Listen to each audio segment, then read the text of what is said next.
अस्सलाम वालेकुम नाज़रीन, मैं हूं मोहम्मद ज़ुबैर शुक्री और परवरिश का मुसन्निफ़, पेरेंटिंग कोच और कॉर्पोरेट ट्रेनर। नाज़रीन, आज का मौजू हमारे लिए बे इंतहा इम्पॉर्टेंट इस वजह से है कि हम देखते हैं कि वालिदैन अपनी औलाद को तालीम दिलवाते हैं, अपनी ज़िंदगी की बेहतरीन कमाई उनकी तालीम पर खर्च करने के बाद जब वो 15-16 साल पढ़ते हैं, यानी 15-16 साल की वालिदैन की इन्वेस्टमेंट होती है बच्चों के ऊपर, और जब वो पढ़ने के बाद बाहर निकलते हैं तो कई कई साल तक उनको नौकरी नहीं मिलती, और नौकरी मिलती है तो उनकी सलाहियतों के मुताबिक नहीं मिलती। हम देखते हैं कि कुछ लोग इतनी मेहनत के बावजूद, अपनी पूरी जिंदगी बच्चों के ऊपर सर्व करने के बावजूद, जब बच्चों से रिटर्न का वक्त आता है, यानी जब बच्चों को फलता फूलता देखने का वक्त आता है, तो वो देखते हैं कि बच्चे नाकाम और परेशान जिंदगी गुजार रहे होते हैं। क्यों? नाज़रीन, हम बच्चों को आने वाले वक्त के लिए तैयार नहीं करते। हम बच्चों में वो खूबियां पैदा नहीं करते जो उन्हें कामयाब और बड़ा इंसान बना देती हैं। लेकिन हम ये भी देखते हैं, हर मुआशरे में कुछ लोग ऐसे होते हैं जो बहुत ज़्यादा तरक्की करते हैं, बहुत आगे बढ़ जाते हैं। क्यों? क्योंकि उनके वालिदैन ने कुछ ख़ास बातों का ख़्याल रखा होता है। यानी कामयाबी और नाकामी की कहानियां हमारे चारों तरफ फैली हुई नजर आती हैं। इसीलिए आज हम बात करेंगे उन 7 खूबियों की जिन्हें हम समझते हैं कि तालीम से ज्यादा इंपॉर्टेंट है। हम देखते हैं ऑफिस के अंदर कि कुछ लोग बहुत ज्यादा सलाहियतें ना होने के बावजूद बहुत तरक्की कर रहे होते हैं। कुछ लोग बहुत ज्यादा काम करते हैं, उनको तरक्की नहीं मिल रही होती। हम घरों में देख रहे होते हैं, खवातीन कहती हैं हम सारे काम करते हैं लेकिन हमारी इज्जत नहीं है, लेकिन नंदों की या दूसरी भावजों की बहुत ज्यादा इज्जत है। क्यों? उनमें कुछ ऐसी सलाहियतें होती हैं जो उन्हें प्रोमिनेंट कर देती हैं, नुमाया कर देती हैं, उनको इज्जत दिलाती हैं। आज हम बात करेंगे उन 7 खूबियों की।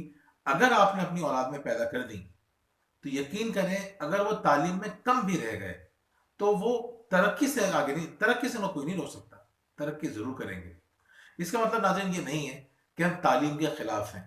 हम तालीम को बहुत ज़्यादा सपोर्ट करते हैं।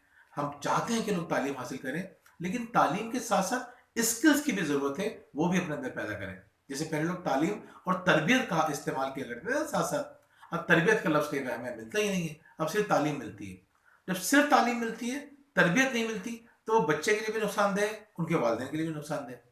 तो आज हम बात करने जा रहे हैं उन 7 खूबियों की। ये भी याद रख लीजिए, और आपने सुना है ना हजरत अली का कौल कि अपनी औलाद को अपने दौर की तालीम नहीं, उनके दौर की तालीम दो। 20 साल पहले जिन जॉब्स के लिए लोग तालीम हासिल करते थे, आज उसमें से 50% से ज्यादा खत्म हो चुकी हैं। आज जो जॉब्स अवेलेबल हैं, 10 साल के बाद उनमें से 60-70% जॉब्स होंगी नहीं। यानी आप चाह रहे हैं कि आपका बच्चा ये चीजें पढ़ेगा तो ये बन जाएगा, तो 70 से 80% जॉब खत्म हो चुकी होंगी, नई जॉब्स होंगी। अब नई जॉब्स जब आएंगी मार्केट में, उसके लिए आप अपनी औलाद को कैसे तैयार करेंगे, ये जानना बहुत जरूरी है। सिर्फ और सिर्फ जॉब के लिए नहीं, पूरी जिंदगी जबरदस्त गुजारने के लिए आपको ये 7 खूबियां पैदा करने की जरूरत है। यकीन करें, ये 7 खूबियां आपको अनस्टॉपेबल बना देंगी। आपका बच्चा जहां होगा वो बहुत ज्यादा तरक्की करेगा, बहुत ज्यादा खुश रहेगा। आप अगर अपने अंदर ये खूबियां पैदा करते हैं, आप जहां रहेंगे बहुत इज्जत के साथ, बहुत एहतराम के साथ रहेंगे। अगर आप जॉब करते हैं तो वहां आपकी रिस्पेक्ट होगी, अगर आप हाउस वाइफ हैं तो आपकी वहां इज्जत होगी। आप अपना कारोबार करते हैं तो अपने कारोबार को बहुत ऊपर तक लेके जा सकते हैं, इन 7 बातों का ख्याल रख के। करते हैं शुरू। पहली बात बताने से पहले मैं आपको एक छोटा सा वाक्य सुनाता हूँ। एक बहुत बड़े फाइनेंस ऑफिसर है, उनका नाम है फ्लेवियन मवासी। वो कहते हैं कि इंसानों की सलाहियतों में सबसे इंपॉर्टेंट सलाहियत क्या है, उसका वो तस्करा करते हैं। वो कहते हैं कि मुझे एक इंटरव्यू के लिए जाना था। जब मैं इंटरव्यू के लिए मुकम्मल तौर पर तैयारी कर चुका, मैंने सारे डॉक्यूमेंट्स मुकम्मल कर लिए, मैंने सारे सवालात की तैयारी कर ली, और फिर जिस दिन मेरा इंटरव्यू था उससे पहले मैंने बेहतरीन सूट तैयार करके रख दिया कि कल मुझे कौन सा सूट पहन के जाना है। तो सुबह 9 बजे मेरा इंटरव्यू था। मैं इतना एक्साइटेड था कि मैं 8 बजे ही इंटरव्यू देने के लिए पहुंच गया। और एक बहुत बड़ी पोस्ट थी, एक बहुत बड़ी कंपनी के अंदर एक बहुत बड़ी पोस्ट थी। वो कहते हैं कि मैं छोटी कंपनी के अंदर फाइनेंस ऑफिसर रह चुका था, मुझे बड़ी कंपनी में मौका मिल रहा था। कि 8 बजे पहुंचे, ये देखने लगे लोग कैसे आ गए हैं, किस तरह दूसरे से बात कर रहे हैं, कौन कंप्यूटर में लगा हुआ है, कोई, ये सारी चीजें वो नोट करने लगे। जो सीईओ की असिस्टेंट थी वो आके इनके पास बैठी और वो उनसे बात करने लगी। तो इन्होंने उससे सवाल किए कि यहाँ का कल्चर क्या है, आजकल क्या खबरें हैं, कंपनी की मशहूर वगैरह वगैरह, वो सारी बातें जमा करता रहा। खैर 8:30 बजे के बाद लोग आना शुरू हुए। कुछ लोग 9 बजने में 5 मिनट कम थे उस वक्त आए। खैर इंटरव्यू शुरू हुआ, ये जब अंदर गए तो एकदम से घबरा गए, क्योंकि इतना बड़ा इंटरव्यू उन्होंने कभी दिया नहीं था। 12 लोग उनका इंटरव्यू लेने के लिए बैठे हुए थे। अब ये थोड़ा कंफ्यूज हुए, लेकिन खैर जब सवाल शुरू हुए तो ये तमाम सवाल के जवाब बहुत जबरदस्त तरीके से देते रहे। आधे घंटे का उनका इंटरव्यू हुआ। 25-30 लोग बाहर बैठे हुए इंतजार कर रहे थे, लेकिन ये पहले आए थे, इनका पहला इंटरव्यू हुआ, डिटेल्ड इंटरव्यू हुआ, ये आ गए। 3 दिन के बाद उनके पास कॉल आई और उनको कहा गया कि हमने आपको अपॉइंट कर लिया है।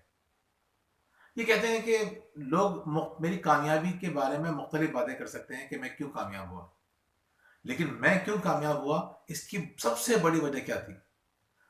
कुछ लोग कहेंगे कि मैं अंदर मालूमात मेरे पास बहुत थी, कुछ लोग कहेंगे तजुर्बा मेरा था, कुछ लोग कहेंगे मेरे अंदर कोई और सी सलाहियत थी। लेकिन वो बताते हैं कि मेरे अंदर जो सबसे बड़ी खूबी थी, जो इंसान को बहुत नुमाया कर देती है, कामयाब कर देती है, वो है टाइम मैनेजमेंट। वो कह रहे हैं बाकी लोग आए जब 9 बजने में 5 मिनट कम थे, वो उनके पास इतना वक्त नहीं था कि वो कल्चर को ऑब्जर्व करते, वो वहाँ की प्रॉब्लम समझते, वो माइंडसेट समझते कंपनी का। मैंने सारा समझ लिया। अगर मैं देर से आता तो मैं ये सारी बातें जमा नहीं कर पाता। मुझसे ज्यादा सलाहियतों के लोग वहां मौजूद थे, लेकिन वो देर से आने की वजह से मौके को खो बैठे और मुझे इतना बड़ा मौका कामयाबी का मिल गया। नाज़रीन, कामयाब होने के लिए टाइम मैनेजमेंट इतनी इंपॉर्टेंट खूबी है कि अगर आपने अपने बच्चे के अंदर वो पैदा नहीं की, यकीन करें वो बच्चा हमेशा टाल मटोल का शिकार रहेगा। वो काम पे अभी बचपन में वक्त पे काम मुकम्मल नहीं करेगा, अपने स्कूल के काम मुकम्मल नहीं करेगा, जाती काम मुकम्मल नहीं करेगा, खेल के लिए वो मोबाइल में वो ज़ाया करेगा, टीवी पे वो ज़ाया करेगा, फजूल बातों में खेलों में वो ज़ाया करेगा, टाइम पे काम नहीं करेगा। एक बार मैं इंटरव्यू करने के लिए गया जमीलुद्दीन आली साहब का, कायदे आजम के हवाले से कुछ प्रोग्राम कर रहे थे। तो वो बताने लगे कि एक बार हमारे कॉलेज के अंदर दिल्ली में कायदे आजम आए, उनको हमने इनवाइट किया था, 10 बजे का टाइम था। तो हम लोग अपनी तैयारी में लगे हुए थे। जैसे ही 10 बजे, ठीक 10 बजे, वो फौरन ठक करके अंदर दाखिल हुए और हम सब हैरान रह गए, हक्का बक्का रह गए। इतने बड़े लीडर थे, मुसलमानों के सबसे बड़े लीडर, और टाइम के इतने पाबंद। तो हम परेशान हो गए। तो हमने कहा अभी तो थोड़ा टाइम लगेगा। उन्होंने कहा नहीं, याद रखो, अगर कामयाब होना है तो वक्त की पाबंदी करनी पड़ेगी। वक्त की पाबंदी किए बगैर तुम बहुत ज्यादा तरक्की नहीं कर सकते। नाज़रीन, आज हम अपनी हालत देखें, हमारी क्या हालत है। इतना अरसा गुजरने के बाद भी हम टाइम की पाबंदी नहीं कर सके। हमारे दोस्त हैं, पब्लिशर हैं, वो अमेरिका किताबें भेजते हैं। वो बताने लगे कि एक दफा उन्होंने किताबें 2 दिन देर से भेजी, जो डिसाइडेड टाइम था उससे 2 दिन देर से। तो वहां से ईमेल, गुस्से वाली ईमेल आई कि तुम लोग झूठे हो, तुम लोग वक्त की पाबंदी नहीं करते, तुम्हें वक्त की कदर ही नहीं है। तुमने 15 तारीख का वादा किया और 17 तारीख को किताबें भेजी। 2 दिन मैंने इंतजार किया, मेरी कमिटमेंट खराब हुई। वो कहने लगे कि हमारे तो एक आम सा रिवाज है, 2 दिन, 4 दिन, एक हफ्ता, अगर हम देर से डिलीवर करते हैं अपना काम तो कोई कुछ नहीं कहता। तो नाज़रीन, यही तो वजह है, करप्शन यहाँ पे है, डेवलपमेंट यहाँ नहीं हो रही। जिंदगी के किस शोबे में आप देखिए, किसी शोबे में तरक्की नहीं कर सके, क्योंकि हमने ये टाइम मैनेजमेंट और दूसरी खूबियां अपने अंदर पैदा ही नहीं की। इसी वजह से हम हर मामले में पीछे हैं। अहमद जावेद साहब एक बहुत बड़े स्कॉलर हैं, और मतलब पाकिस्तान के बड़े स्कॉलर्स में उनका शुमार होता है, चोटी के। वो कहते हैं कि अपने मुल्क, अपने अपना अपने मुआशरे का और मगरबी मुआशरे का जब मवाजना करते हैं तो वो कहते हैं कि हमारी और मगरब की मिसाल ऐसी है कि अगर हमने उन्हें 4 आने दिए हैं तो उन्होंने 4 लाख रुपए दिए हैं। इतना बड़ा डिफरेंस है कंट्रीब्यूशन का। यानी अगर हमने 4 आने के बराबर कंट्रीब्यूशन किया है तो उन्होंने 4 लाख रुपए का कंट्रीब्यूशन किया है। पिछले 200 साल उठा के देख लीजिए, जिंदगी के किस शोबे में हमने कोई नाम कमाया और उन्होंने किस शोबे में नहीं कमाया। क्या वजह है बुनियादी? टाइम की जो लोग कदर नहीं करते, जो लोग टाल मटोल से काम लेते हैं, वो बड़े इंसान नहीं बन पाते। दुनिया के किसी बड़े लीडर को उठा के देख लें, आप देख लें हकीम मोहम्मद सईद साहब को, लोगों को देखिए घड़ियां सेट कर लेते थे, एक जिंदगी में उन्होंने इतना बड़ा काम कर दिया। आप और शख्सियत को देखें, किसी बड़ी शख्सियत को उठा के देखें, कहते हैं कि जो बड़े बड़े राइटर्स, कहते हैं उन्होंने इतना लिख दिया अपनी एक जिंदगी में जितना आप पढ़ नहीं सकते। तो नाज़रीन, अगर आप चाहते हैं कि आपका बच्चा एक बड़ा इंसान बने, पहली खूबी, इस बुनियादी खूबी ये है कि आप उसको वक्त का पाबंद बनाएं, शेड्यूल बनाएं और उसके मुताबिक उसको चलाएं। दूसरी खूबी दूसरी खूबी ये दूसरी खूबी भी बहुत मज़ेदार है। आप खुद सोचिए कि किन लोगों की इज्जत की जाती है, घरों में भी बाहर भी। ये खूबी बाज कंडीशंस में टाइम मैनेजमेंट से ज़्यादा इंपॉर्टेंट हो जाती है। कहीं टाइम मैनेजमेंट ज़्यादा इंपॉर्टेंट होता है, कहीं पे ये खूबी ज़्यादा इंपॉर्टेंट होती है। यानी टाइम मैनेजमेंट से ये होता है कि आप अपने काम वक्त पे मुकम्मल करते हैं, लोग आपको पसंद करते हैं। लेकिन बाज़ औक़ात जिन लोगों का आपसे ताल्लुक भी नहीं होता, वो आपकी इज्जत करते हैं और आपको पसंद करते हैं। और जब लोग आपको इज्जत देने लगे और आपको पसंद करने लगे, तो आपकी तरक्की के रास्ते खुलना शुरू हो जाते हैं। तरक्की किसको मिलती है? जिसको पसंद किया जाता है। हमारे हमारा कल्चर दुनिया भर का कल्चर है फेवरेटिज्म। जो फेवरेट बन गया वो तरक्की करेगा। फेवरेट बनने की सबसे बड़ी खूबी क्या है कि आप कम्युनिकेशन स्किल्स सिखाइए, उसको बातचीत करना सिखाइए, उसमें कॉन्फिडेंस पैदा कीजिए कि वो सबसे बात कर सके। हम देख लेते हैं घरों के अंदर, अब दोबारा वहां पे आप आइए। घरों के अंदर हम देखते हैं कि घरों के टूटने की सबसे बड़ी वजह क्या है? हम अपनी बेटियों को सिखा के ही नहीं भेजते कि किससे किस तरह से बात करनी है, कहाँ बोलना है, कहाँ खामोश रहना है, कहाँ बर्दाश्त करना है, कहाँ क्या बोलना है, सिखाते ही नहीं है। हम ऑफिस में देखते हैं कि लोगों को अंदाजा ही नहीं होता कि हमें कहाँ पे क्या बात करनी है। तो जहां पे स्कूल में देख लें, कौन सा बच्चा फेवरेट होता है? जो अच्छी बातें कर रहा होता है, जो टीचर्स को खुश कर रहा होता है, तो टीचर्स को ज्यादा ख्याल रख रहे होते हैं। हर हर शोबे में देख लीजिए, जहां कम्युनिकेशन स्किल्स होगी। अब जैसे मैं यूनिवर्सिटी में पढ़ाता हूँ, कुछ बच्चे वहां पे क्या करते हैं, पढ़ते बीबीए हैं, एमबीए करते हैं। आप तो आप डॉक्टर्स को भी देख रहे हैं, इंजीनियर्स को भी देख रहे हैं, अपनी फील्ड में काम नहीं कर रहे हो। उन्होंने फूड बिजनेस स्टार्ट कर दिया, गारमेंट्स का बिजनेस स्टार्ट कर दिया, उन्होंने इक्विपमेंट का बिजनेस स्टार्ट कर दिया, इंपोर्ट एक्सपोर्ट कर दी। वो जमीनों का काम कर रहे हैं। क्यों? उनमें कामयाब कौन हो रहा है? चाहे वो आप देखें, कारोबार करने वालों को देखें, चाहे मुलाजमत करने वालों को देखें, तरक्की कौन करता है? जिसको कम्युनिकेशन अच्छी करनी आती है। और कम्युनिकेशन में अगर टाइम मैनेजमेंट है, यानी मुझे आपको आपसे कम्युनिकेट करना है और राइट टाइम पे कर दिया मैंने, वक्त ज़ाया नहीं किया, टाल मटोल नहीं किया, तो मुझे बड़े बड़े ऑर्डर मिल जाते हैं। बाज़ अवत हम लोगों को देखते हैं कि बातें तो अच्छी करते हैं वो, लेकिन सिर्फ बातें कर रहे होते हैं, काम नहीं कर रहे होते। तो ये दोनों खूबियां बहुत ज़्यादा इंपॉर्टेंट हैं, मिल जाती हैं तो आपकी तरक्की के रास्तों को और ज़्यादा स्ट्रीमलाइन कर देती हैं। नाज़रीन, तीसरी खूबी ये कि आप बच्चे को रिजिलियंट बनाइए, उसमें एडॉप्टेबिलिटी सिखाइए, उसको ये बताइए कि बदलते हुए वक्त के अंदर अपने आप को एडजस्ट करना सीखो। इतनी बड़ी खूबी है, इसको इस तरह से समझिए। एक दुनिया की बड़ी मशहूर किताब है, उसका नाम है हु मूव्ड माई चीज, यानी मेरा पनीर किसने उठाया। ये एक पतली सी किताब है, अगर आप पढ़ना चाहें तो आपको 15 14 15 मिनट की वीडियोस भी मिल जाएंगी यूट्यूब के ऊपर, कई लोगों ने वीडियोस बनाई है। हु मूव चीज माई चीज के अंदर होता यह है कि दो चूहे हैं और दो इंसान हैं।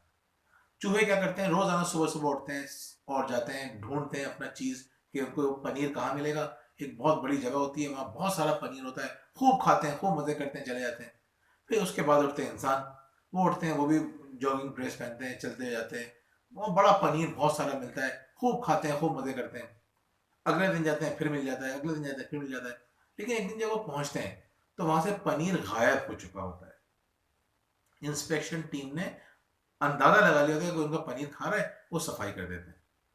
अब चूहे क्या करते हैं, चूहे अपने रास्ते पे निकल जाते हैं और नया पनीर ढूंढते हैं। लेकिन इंसान जो है दो, उनमें से एक कहता है कि यार मेरा पनीर कहाँ चला गया। वो बड़ा रोता है, बड़ा परेशान होता है कि मुझे पनीर क्यों नहीं मिल रहा। वो वहीं पे पूरा दिन गुजार देते हैं दोनों। अगले दिन फिर आते हैं, फिर पनीर नहीं मिलता। तो एक साथी कहता है कि ऐसा करते हैं, हम कहीं और ढूंढ लेते हैं, यहाँ नहीं मिल रहा। मतलब क्यों नहीं मिल रहा यहाँ पे? यही होता था, हमें रोजाना यहाँ से मिलता था, आज भी यहीं से मिलेगा। अगले दिन फिर आते हैं, दोस्त कहता है कहीं और ढूंढ लेते हैं। बोला, नहीं, मैं तो यहीं से ढूंढ के रहूंगा। घूमता रहता है, परेशान होता है, बैठ जाता है। जो दूसरा साथी है ना, वो निकल जाता है बाहर। वो कहता है नहीं यार, मुझे फ्रेश पनीर चाहिए, ज्यादा पनीर चाहिए, मैं यहाँ बैठ के इंतजार नहीं कर रहा। वो जाता है, ढूंढता है, नहीं मिलता, परेशान होता है, गिरता है, संभलता है, लेकिन फिर आखिर में उसको पनीर मिल जाता है, उससे ज्यादा फ्रेश।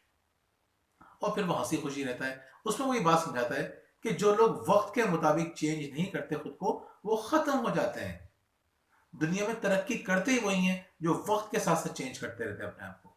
बड़ी बड़ी कंपनीज की मिसाल देख लीजिए, क्यों खत्म हो गई। यानी इतनी बड़ी कंपनी, नोकिया की मिसाल ले लीजिए, इतनी बड़ी कंपनी, कभी तफसील से कभी इसका केस स्टडी करेंगे।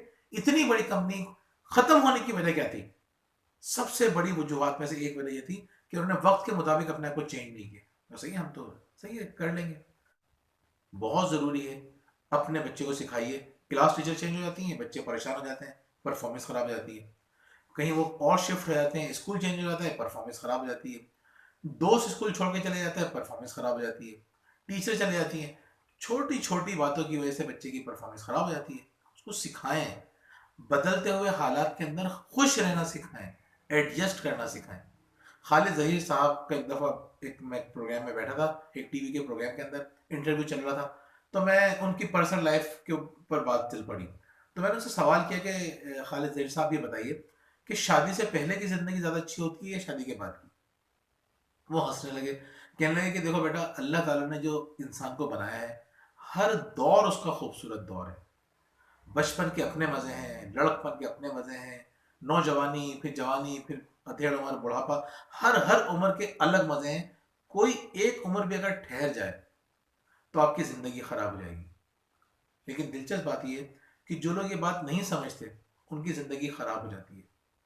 अपने को बच्चे को बताइए कि बेटा, हालात तो चेंज होंगे, मुश्किलात तो आएंगी। ऐसा हो नहीं सकता कि मुश्किलात ना आए। चाहे दुनिया के सबसे ज़हीन, सबसे अमीर, सबसे खूबसूरत, सबसे सेहतमंद इंसान क्यों ना हो, मुश्किलात तो आएंगी। आपको सीखना पड़ेगा कि इन मुश्किलात में अपने आप को किस तरह एडजस्ट करते हैं। नाज़रीन, चौथी खूबी भी बहुत ज़्यादा इंपॉर्टेंट है। ये चीज़ बच्चों का कॉन्फिडेंस ख़त्म कर देती है। और जब बच्चों का कॉन्फिडेंस ख़त्म हो जाता है, उनमें खौफ आ जाता है, तो उनकी परफॉर्मेंस बड़ी मुतासिर होती है। बाज़ औक़ात वो बज़ाहिर तो कामयाब हो जाते हैं, अंदर से वो लरज़ रहे होते हैं, डर रहे होते हैं। ये डर घर में रिफ्लेक्ट होता है, कोई भी आके उनको दबा देता है। आपने नहीं देखा, बाज़ औक़ात कितने कामयाब लोग होते हैं लेकिन वो बात नहीं कर पाते, क्यों? अंदर उनके खौफ होता है। क्या गलती करते हैं? हम अपने बच्चों को सेल्फ डिफेंस नहीं सिखाते। आप देखते हैं बहुत सारी लड़कियां बचपन में उनके साथ इस तरह का रवैया रखा जाता है, वो इन हालात से गुजरती हैं, सारी जिंदगी के लिए वो सहम जाती हैं। अपने बच्चे को सेल्फ डिफेंस सिखाइए, वरना क्या होगा, कोई भी बुलिंग करेगा, उसको आके तंग करेगा, फिर आप ये देखेंगे कि बड़ा उसको मिसयूज कर सकता है। कोई उसके दोस्त, उसके क्लास फेलोज उसको मिसयूज करेंगे, डराएंगे। बाद वालिदैन खुद अपने बच्चे को डराते हैं। बच्चे में कॉन्फिडेंस पैदा कीजिए, उसको तैयार कीजिए सेल्फ डिफेंस के लिए। देखिए, किसी से मिलने से वो घबरा तो नहीं रहा। अपने किसी कोई ट्यूटर घर पे आ रहा है, या कोई सिपारा पढ़ाने के लिए आ रहा है, या कोई और, कोई कज़न, कोई रिश्तेदार, कोई चचा, कोई ताया, वो घबरा रहा है तो क्यों घबरा रहा है? किसी में ज़्यादा घुस रहा है तो क्यों घुस रहा है? उसकी चीज़ों पर नज़र रखिए, क्योंकि बचपन में बाज़ औक़ात वालिदैन की कुछ लापरवाहियाँ सारी ज़िंदगी उनको उसकी कीमत चुकानी पड़ती है। अपनी औलाद को सेल्फ डिफेंस सिखाइए। पांचवा, नाज़रीन, पांचवी जो खूबी आपको पैदा करनी है, दुनिया के तमाम बड़े लोगों की बुनियादी खूबी यही है जो मैं आपको पांचवी खूबी बताने जा रहा हूं। यानी कोई शख्स इस खूबी के बगैर बड़ा आदमी बन ही नहीं सकता। किसी शख्स को बड़े ओहदे नहीं मिल सकते जब तक उसमें यह खूबी नहीं होगी। यानी फैसला साजी, डिसीजन मेकिंग। जब तक इंसान सही डिसीजन नहीं ले सकेगा, घबराता रहेगा, गलत फैसले करेगा, तो उस वक्त तक क्या होगा? उस वक्त तक वो बड़ा इंसान, बड़ा आदमी नहीं बन सकेगा। अब करना क्या है, नाज़रीन? बचपन में जब बच्चे कोई गलत फैसला करते हैं और आप गुस्सा करते हैं, नाराज होते हैं, डांट डपट करते हैं, तो वो क्या करता है? वो फैसला करना छोड़ देता है। वो टाल मटोल से काम लेता है, वो कहता है कि मैं ये काम कर ही नहीं रहा। बच्चों की गलतियों को अप्रिशिएट कीजिए, उनके फैसलों पे उनको सराहें, उनको ऑप्शंस दीजिए। बचपन से उनको ऑप्शंस दीजिए, उनके ऑप्शन में उनको गाइड कीजिए कि बेटा, आपने गलत फैसला किया, ये सही फैसला किया। अगर आपके बच्चे ने आहिस्ता आहिस्ता गलत फैसला करने के बाद ही इंसान सही फैसला करना सीखता है। ऐसा हो ही नहीं सकता कि कोई इंसान हमेशा सही फैसला करना शुरू कर दे। आपने अगर जिंदगी में सही फैसले किए हैं, तो इस वजह से किए कि आपको सही फैसला करने का मौका दिया गया। और अगर फैसला करते हुए आज डरते हैं, तो इसकी वजह यह है कि आपके फैसलों को अप्रिशिएट नहीं किया गया। अपने बच्चों के फैसलों को अप्रिशिएट कीजिए। नाज़रीन, छठी खूबी है टीम बिल्डिंग।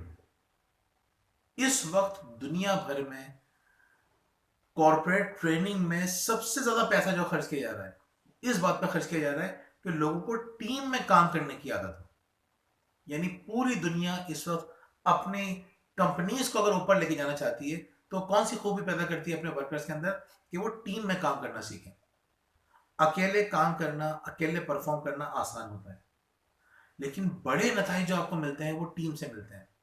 इसकी मिसाल इस तरह समझिए कि अगर आपने अपने छत के ऊपर एक पिलर रखा और वो पिलर 100 किलो वजन उठा सकता है, अगर आपने 2 पिलर रख दिए तो कितना वजन उठाएंगे? 200 किलो? नहीं, वो 600 किलो वजन उठाएंगे। जब कहते हैं ना एक और एक 11, वाकई में एक और एक 11 होते हैं। दो लोग जब मिलके काम करते हैं या दो से ज्यादा मिलके काम करते हैं तो उनकी परफॉर्मेंस बहुत अच्छी रहती है। अच्छी टीम की बुरी टीम की मिसाल देख लीजिए। फुटबॉल का मैच हो रहा होता है, एक खिलाड़ी गलत पास करता है, उसका सीनियर या उसका जूनियर, वो सब बराबर होते हैं उस वक्त, तो वो उसको गाली बक देता है। आपने अक्सर मैचेस देखे होंगे, वो गाली बक देता है। तो अच्छी टीम और बुरी टीम में क्या फर्क होता है ये आपके समझ में आ जाएगा। अच्छी टीम जो होती है उसमें होता है कि अगर गलत पास दिया, गाली बकी, वो फौरन हाथ उठा के सॉरी करेगा और खेलने लग जाएगा। और बुरी टीम जिनको खेलना नहीं है, जिन्होंने टीम बिल्डिंग नहीं सीखी होती, वो गाली को पर्सनल लेता है, वो मुंह बना लेता है, उसकी परफॉर्मेंस खराब होती है, पूरी टीम की परफॉर्मेंस खराब होती है। घरों में भी ये होता है कि जहां पे लोग कॉन्फिडेंट होते हैं, जहां पे टीम बिल्डिंग का कॉन्सेप्ट होता है, वहां क्या फायदा होता है? वहां फायदा ये होता है कि एक दूसरे की बातों के ऊपर मुंह नहीं बनाए जाते, नखरे नहीं किए जाते। हाई परफॉर्मेंस टीम के अंदर एक दूसरे की बातों का बुरा नहीं बनाया जाता। वो सब जानते हैं कि टीम है, हम लोग मिलके काम करेंगे, एक दूसरे की बातों पर गुस्सा नहीं कर रहे होते। अच्छी टीम के अंदर, बुरी टीम के अंदर ये फर्क होता है। तो अपने बच्चों को एक दूसरे के साथ मिलकर प्रोजेक्ट करने के लिए दीजिए, उनको साथ काम करने का मौका दीजिए। जो बच्चे ज़्यादा मोबाइल इस्तेमाल करते हैं, ज़्यादा लैपटॉप इस्तेमाल करते हैं, ज़्यादा सोशल मीडिया को टाइम दे रहे होते हैं, गेम्स खेल रहे होते हैं, उनकी सोशल स्किल्स खत्म हो जाती हैं। वो लोगों से इंटरेक्ट नहीं कर पाते, लोगों से आंख मिला के बात नहीं कर पाते। तो अपने बच्चों को टीम बिल्डिंग सिखाइए, बचपन में ही साथ मिलकर खेलने वाला बनाइए। उन्हें उन जगह पे लेके जाइए जहां पे स्पोर्ट्स एक्टिविटीज होती हैं। स्पोर्ट्स के बच्चे बहुत ज्यादा सीखते हैं। तो जब बच्चे टीम बिल्डिंग सीख लेंगे, आप यकीन करें टीम बिल्डिंग उनको जिंदगी में बहुत आगे लेके जाएंगी, बहुत तरक्की करवाएंगी। घरों में भी होता है, जिन खवातीन ने टीम बिल्डिंग नहीं सीखी होती वो काम ही नहीं कर पाती, वो नंदों के साथ अच्छी रेपो नहीं बना पाती, वो अपनी जिठानियों के साथ, देवरानियों के साथ, सास के साथ अकेले अकेले खेल रही, इवन अपने शोहर के साथ मिलकर काम नहीं कर पाती। दोनों दर्जनों जगह पर हमने देखा है कि शोहर और बीवी एक दूसरे की टांगे खींच रहे होते हैं, एक दूसरे के वीक पॉइंट जमा कर रहे होते हैं, एक दूसरे को शर्मिंदा कर रहे होते हैं। क्यों ऐसा हो रहा होता है? टीम बिल्डिंग सीखी नहीं है। अपनी औलाद को टीम बिल्डिंग सिखाइए। आखिरी बात, जो इन तमाम बातों की जड़ है, हम समझते हैं कि सारी 6 बातें एक तरफ, ये 7वीं बात एक तरफ, अपने बच्चे को शुक्रगुजारी सिखाइए। अगर आपका बच्चा शुक्रगुजार नहीं है ना, वो चाहे कम्युनिकेशन अच्छी कर रहा होगा, बाज़ाहिर हंस हंस के मिल रहा होगा, अंदर ही अंदर गालियां दे रहा होगा। आपने देखा सेल्स के लोग होते हैं, उनको घरों में जाके देखें, कहते हैं कि जो लोग जबरदस्ती हंस रहे होते हैं, फिर वो जबरदस्ती लड़ भी रहे होते हैं। जिन लोगों की जॉब ये होती है कि हर किसी से मुस्कुरा के मिलना है, अच्छी कम्युनिकेशन करनी है, तो वो क्या करते हैं? बाज़ाहिर तो वो हंस रहे होते हैं, अंदर ही अंदर वो गालियां बक रहे होते हैं, वो ये गालियां अपने घर आके निकालते हैं। बहुत सारे लोगों की जॉब ऐसी होती है, उनके चेहरे से मुस्कुराहट नहीं जा रही होती, लेकिन रियल लाइफ के अंदर वो बड़े ही बददिमाग, बदतमीज लोग होते हैं। तो अपने बच्चों को बताइए कि बेटा, जिन लोगों से भी आप कम्युनिकेट कर रहे हैं, शुक्र अदा करें कि आपको लोगों से बात करने का मौका मिल रहा है। टाइम मुकम्मल पे, वक्त पे काम मुकम्मल करें। तो अपने बच्चों को बताइए कि तुमने ये बड़ा अच्छा काम किया है। तो अपने बच्चों को खुश रहना सिखाइए। खुश रहने का आसान तरीन तरीका, मौसर तरीन तरीका ये शुक्रगुजार बन जाए। बच्चों के अंदर सारी सलाहियतें हो, कामयाब हो रहे हो, ऊपर जा रहे हो, लेकिन वो आपके नाशुक्र हो, आपसे लड़ते हो, बदतमीजी करते हो, आपकी इज्जत नहीं करते हो, आप सोचें आप पे क्या गुजरेगी। अपने बच्चों को शुक्रगुजार बनाइए, क्योंकि ये बुनियादी सिफत है। इस वक्त दुनिया में पर्सनल डेवलपमेंट की जितनी भी बातें की जा रही हैं, उसमें जो सबसे इंपॉर्टेंट बात है वो शुक्रगुजारी है। अपने बच्चों में ये 7 खूबियां पैदा करें। यकीन करें, ये 7 खूबियां आपके बच्चे की तालीम में जो कमियां रह जाएंगी उन सबको पूरी कर देंगी। जिन लोगों ने हर साल टॉप किया है वो पीछे रह जाएंगे। ये 7 खूबियां पैदा कर दी तो वो उन सबको पीछे छोड़ के आगे निकल जाएंगे। इन बातों का ख्याल रखें। ये आपके लिए, आपकी पूरी फैमिली के लिए, पूरी सोसाइटी के लिए बहुत ज़रूरी है। बहुत बहुत शुक्रिया।